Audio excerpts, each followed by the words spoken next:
Each year, there are many fad diets that come and go, and each promises to somehow magically transport us into being healthier than we've ever been. I have personally tried more of these quick fixes than I'd like to admit, and sadly, like most people, I have failed each time. What if there was a way to find that place of being healthier than we've ever been without depriving our bodies, and better yet, be able to maintain that state throughout the years to come? Maintaining a macronutrient diet is one long-term answer to this never-ending quest. Balancing macronutrient ratios instead of counting calories allows you to give your body all of the nutrients needed to thrive, and you don't have to starve yourself in the process. My goal today is to give you a better understanding of macronutrients and why you might consider incorporating balancing ratios into your lifestyle. My name is Frandsen, and I'm a sophomore at Idaho State University.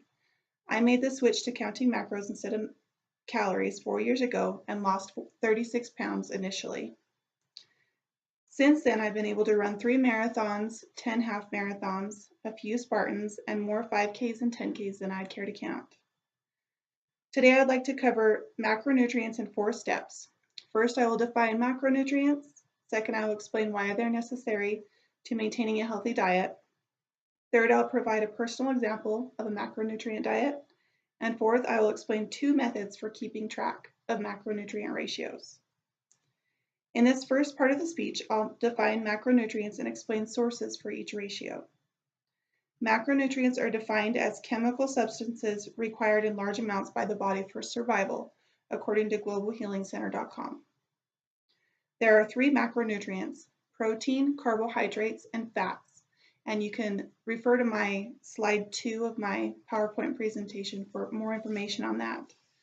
But sources of protein include whole nutrient-dense foods such as meat, eggs, and dairy products.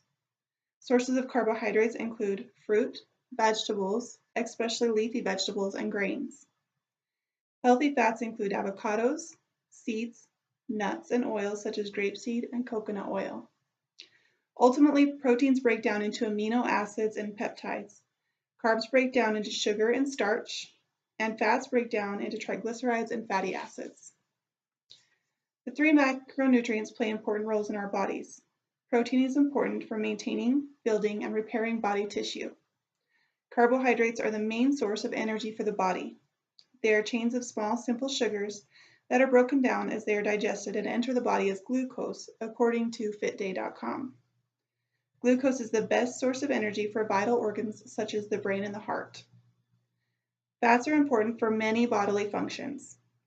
They protect organs and help maintain body temperature. Fats also promote growth and development as we change and age throughout our lives. Lastly, they help our bodies digest and absorb important vitamins that we obtain from foods and supplements.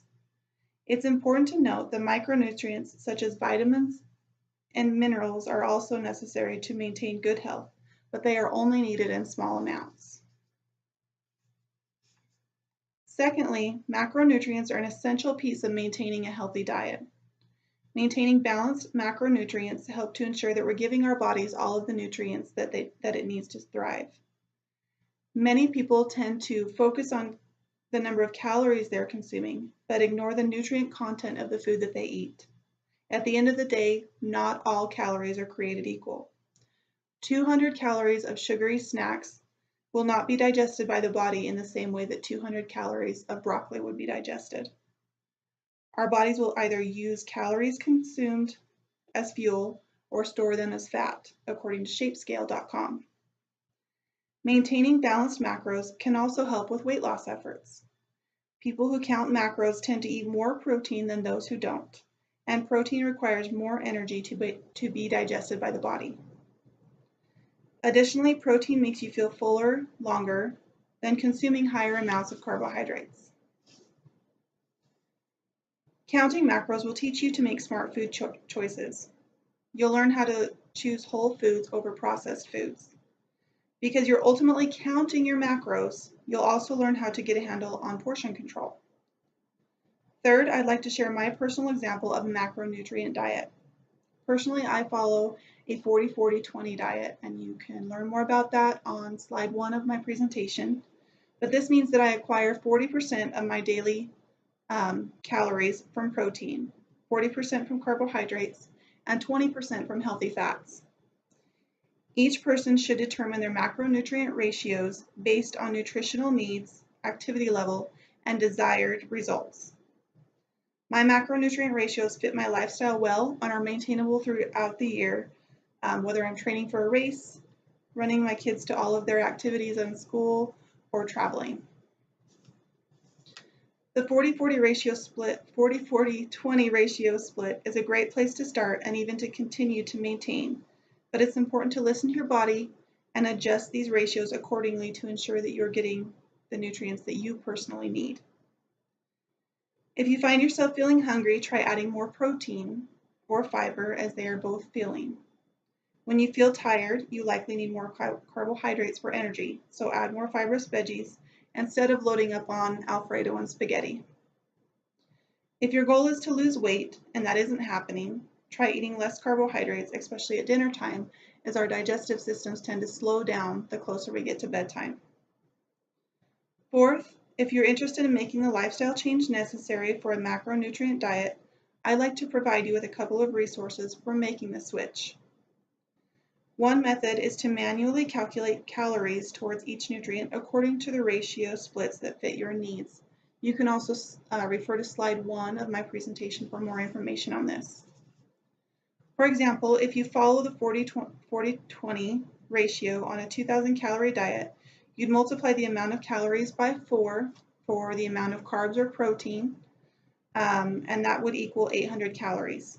There are 4 grams of carbohydrates per calorie, therefore the total amount allowed for daily carb consumption would be 200 grams. That's 800 divided by 4 equals 200.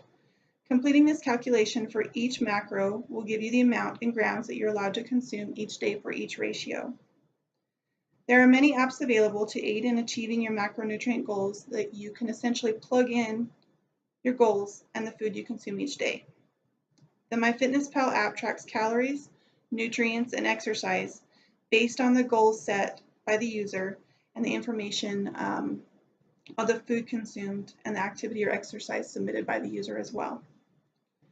For food, you can manually add what you're consuming, search the database that contains over 5 million foods, or even use the barcode scanner that will also search that database. MyFitnessPal can also be synchronized with devices such as Fitbit and Garmin to track your activity level, or you can also manually add it and it will search the database for activities. While apps can be an extremely useful tool in helping you stay on track to reach your goals, you won't be successful unless you're honest about the information you submit and are committed to maintaining your macronutrient goals that you've set for yourself. To conclude this presentation, I've defined what macronutrients are, explained why they're necessary for maintaining a healthy diet. I provided a personal example of a macro diet and explained 2 methods for maintaining those rates. It's important to note that consistency and exercise are important aspects to maintaining a healthy lifestyle, and also in losing weight if you desire to do so. Maintaining balanced macro ratios will help to ensure that you are consistently getting the necessary nutrients that your body needs. Leading an active lifestyle is good for your mind, as well as the health of your body and the vital organs and functions that make it work. Thank you.